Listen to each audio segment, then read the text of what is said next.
Please get ready for a dictation of transcription number 81 and 82 from Sir Kailash Chandra magazine. 5 seconds.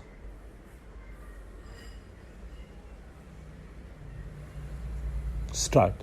Mid-term elections were held in Kerala, as the House knows, on the 4th March 1985, because we did not want that the President's rule should continue further and that a democratic setup with a state legislature should be there in Kerala, so that the people of Kerala themselves can again have their own legislature.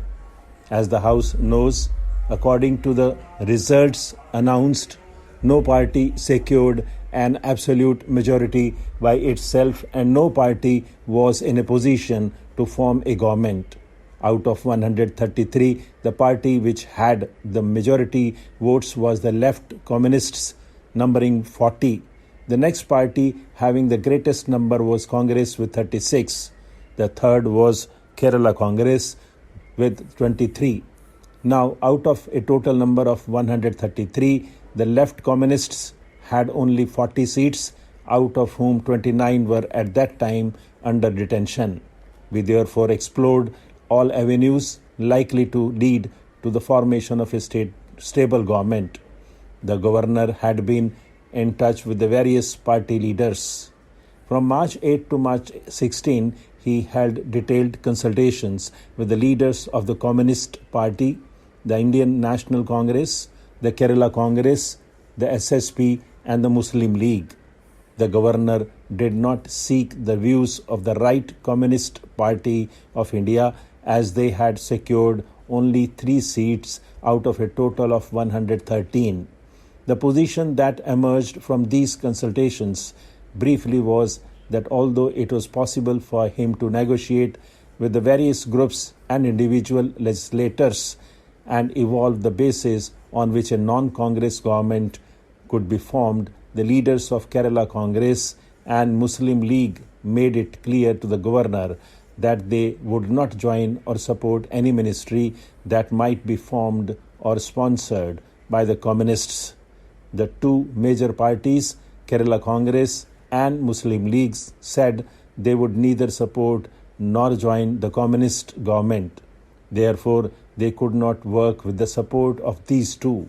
So far as the Congress was concerned, its attitude was that it would act as a constitutional opposition to whatever government might be formed, supporting it only to the extent that its policies were in line with those of the Congress, but not otherwise. Therefore, that ministry could not expect support from the Congress party. Thus, what happened was that except for the SSP, which was not opposed to a ministry formed or sponsored by the communists, the other parties were clear that they would neither lend their support to nor seek the support of the party in forming a government. In these circumstances, the governor found no possibility of the Communist Party commanding a working majority, even if those of their members who were under the detention were allowed to function. Then also, except the SSP, there was nobody else to support them. The governor did not therefore call upon the leader of the party to form a government. The governor also explored other possibilities. The decision of the Congress party was not to join with any other party, otherwise Kerala Congress and Congress combined might have had 59 plus some others if they could. In view of the decision of the Congress party not to join with any other party to form a government and the combined strength of the Kerala Congress, Muslim League, etc. being only 37, the governor came to the conclusion that there was no possibility also of any other party being able to form a combination with other parties and being able to form a ministry. The attitude of the Congress was that once having gone to the electorate and the electorate having given a decision that they were not to elect them in a majority. They did not want to form a ministry with any other party, but would rather like to act as a constitutional opposition. That was the stand taken. Therefore, there was no likelihood of any combination by any method whatsoever to have any party which could have a working majority.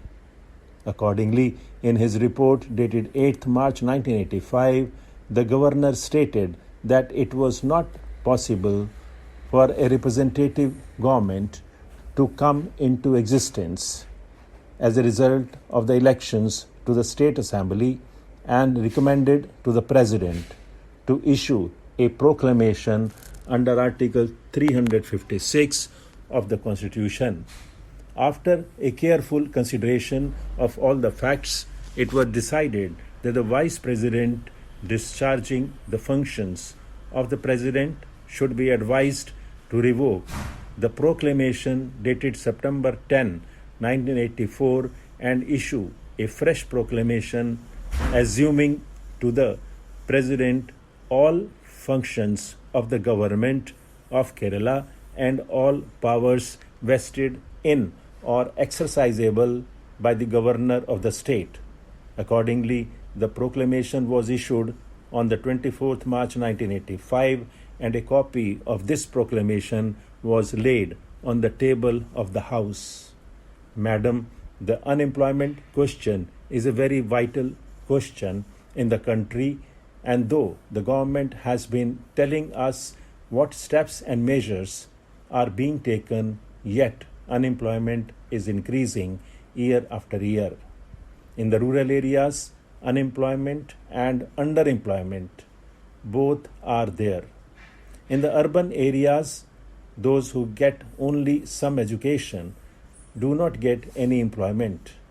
But in the rural areas, this is a chronic disease. I am stressing on the agricultural labor while giving his views on some of the points in the general discussion on the budget. Our esteemed friend Shri Khandul Bhai Desai stressed upon agricultural labor. It is a very chronic problem. Agricultural labor forms a very vital part of our rural population. They have no land, and those who have land employ the labor to their advantage. Agricultural labor is such that for employment it always depends upon other people. When the laborers get some employment on big farms, they get some job for their livelihood. But for all the year, they are not getting employment, though the government is proclaiming so many land reforms, land sealing, and so many things as being introduced. But everywhere you find a large number of village population. They have to run from place to place. Some honorable members complained that they are coming to towns and cities to create problems. If they do not come to towns, where should they go?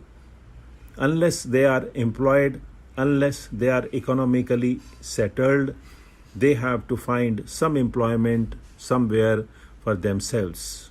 So they are running from place to place. I know about my own state.